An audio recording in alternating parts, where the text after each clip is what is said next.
guys, I hope you're all doing well. So today we're gonna be talking about one section. I'm thinking of making this a series, like kind of like the 48 Laws of Power. But this one is from The Art of Seduction, also by Robert Greene. I feel like I'm just gonna make a meme at this point. Like I put my favorite books, and then it's like what I see, and it's my favorite books, and then it's like what other people see, manipulation. Because like Robert Greene just has a reputation of manipulation, but like I wouldn't call it manipulation, I would just call it dark psychology. But this is more of like the type of seducer or the type of personality that you have when getting with someone, and the type of person that you are attracted to. And there is seven, if I'm not mistaken, of those. But the one I want to talk about today is the one that when I was reading, my jaw hit the floor. Because the one part, like, it's just the type of men that I'm attracted to. And the other part is it's mostly my personality. But yeah, anyways, so he does say in the book that you shouldn't like go and try and get with your own type or something. I don't know, I haven't read that chapter properly, but like it's literally so weird how that works because it's literally ah it's just so accurate. Like, anyways, so the dandy is a type of person that likes ambiguity, a type of person that's not like conform with gender norms or roles, and that type of person challenges it. Robert Greene says that each gender has like a small level of like narcissism in a way, um, and that we are attracted to our own qualities, especially women. We like our men to be masculine, yes, but we also like our men to give, some feminine traits and treat you in a certain way, and that will make you feel good because it's like you're so emotionally like in tune with me psychologically. You just exactly know what to do, and you are kind of feminine in the way that you dress, in the way that you like speak, in the way that you treat people, but at the same time you're aggressive and masculine. It's like you're the both things at the same time. um for me, examples of this would be like guys that do their makeup. I'm super attracted to that, like guys that like do eyeliner and paint their nails. And Robert Greene says that like, a woman will be attracted to that because they like to do it, in the most part, and they just feel like that's part of like their personality. So, then women like to have like deep and meaningful conversations with like your date, even in the first date. Then the dandy will show you that like, feminine understanding. I don't know if I'm making sense. Like, go read the book, but like I could also make a very in detail video about this because it's like so interesting. Like, I'm not even joking. But anyways, the man will like have that conversation with you and like be delicate with you, but at the same time, when he needs to be, he'll be like aggressive. And he made the example of this actor. I do not know him. I did not watch movies that old, from I think the 1920s or like something like that. And then this actor, his name was like Valentino, or he was known as Valentino. His name was like obviously longer. And this guy was like super like feminine in a way, but at the same time he could be masculine and aggressive.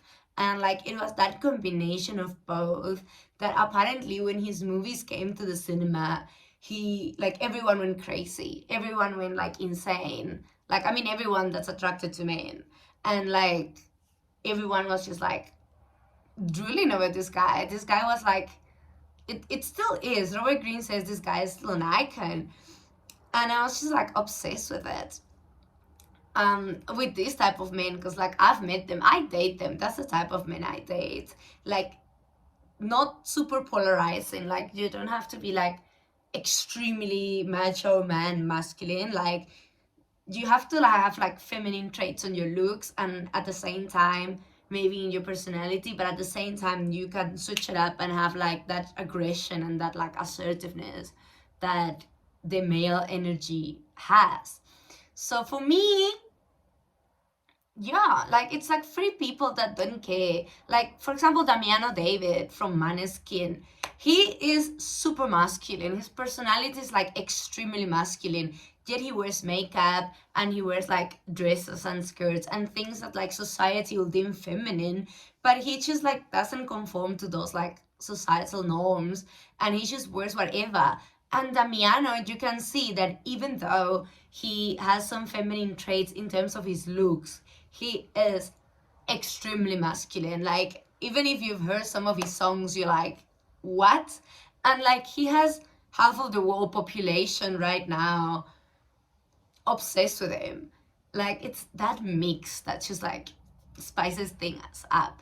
And apparently Robert Greene says that this one movie that this guy was acting completely feminine, so that switch, like it was like very polarizing, like very to the feminine side. So that like sass and that like thing, it was like the only thing he had. Like he didn't have that like male aggression or like masculine traits. And that movie was kind of a flop because like women wouldn't go so crazy over it because like it wouldn't have just that little thing that was missing. Then in the other part of the book, he speaks about the masculine dandy, which is women that look like women, that like look very feminine, but have some masculine traits. And usually you hear feminine energy, this, feminine energy, that. But he speaks about this woman called, like, let's just call her Salome, because like her name is also like longer. And the fact that I was like surprised because I didn't know any of this. The fact that she rejected like a lot of like important men, even Nietzsche, because like she was like very invested in her career and she wanted her freedom, and I resonate with her on that. Like for me, relationships, like I do appreciate them, but they come like kind of second. Like first is me, my own life, my personal development, and like besides my emotions, like I gotta do what I gotta do, you know. um I wouldn't say I'm a workaholic, but like I prioritize my life, my travel, my experiences, what I want over a relationship, you know. Like I didn't grow up thinking that my priority was a house and a family, you know. Even though it would be nice, like I appreciate my freedom, I appreciate my autonomy. Like I said in a recent video, I'm kind of avoidant, so I do prioritize my self-development and my career over relationships. It's not like a humongous difference, if that makes sense. I just made up a word, lol. Anyways, but like yeah, like slightly in like my hierarchy of priorities, like when it comes to my career and myself as a person, that's above any type of relationship with friends and with whoever, you know.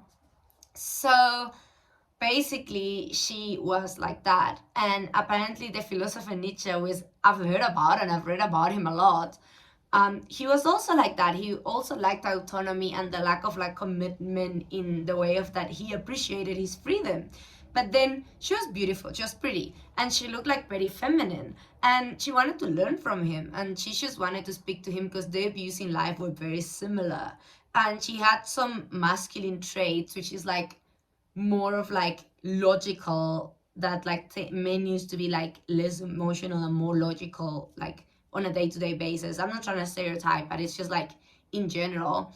And in that time he asked her to marry him like twice, and she was like, no, I want to be single. She was like horrified. She's like, I want to be single, I want to do my own thing. Like, no, you're not gonna trap me. And what's ironic is that he's the type of person that will say that autonomy and just that, you know, being yourself and not needing to be like tied down, as Robert Greene explained, he'll be that type of person. But yet he's so part of himself in this girl, because she was so smart, she was working with him, she actually like contacted him and met him just because she wanted to learn from him and discuss ideas and discuss like philosophies. And apparently, even when Nietzsche died, like his family went on a campaign of like, oh, that's the girl that rejected him. And it's like two extreme cases, like the actor and this girl, but I resonate with her a lot. And it's just so funny to me that I'm attracted to also that type of guy. Like, you can be attracted to any of the like seduction archetypes, and you can be like either or. It doesn't have to be the same. It's just that in my personal experience, it's just the same. And I don't know if you've read this book. Maybe you can just like watch one of those like animated summaries on YouTube and decide if you want to read or not. But if you want an in extreme detail with like the whole chapter summarized, I can do it for you. But yeah, that's the dandy. And definitely I felt so seen with that. And not only because I resonate with this girl, but also because I like those type of men. Like a man that appeals to me in like, you know, like a man that paint their nails, like they will do makeup, or like they will do bold clothing choices. Like I am extremely attracted to that. Like another example, Remington from Palais Royal, I think that's how you pronounce it. If not, forgive me, but I thought he's gonna see this anyway. But Remington, like that whole aesthetic, that whole like Robert Greene describes it as ambiguous. Like, you know, it's like, you know, like a girly girl or like a masculine man. It's like you play between the both, and you have fun with your style, and you have fun with your personality, and you're just like more fluid. Like those type of people, like I said, right now I just can't think of like Remington and Damiano, because I'm not gonna hear name drop like people from real life, because you wouldn't know them, and then I will be exposing myself.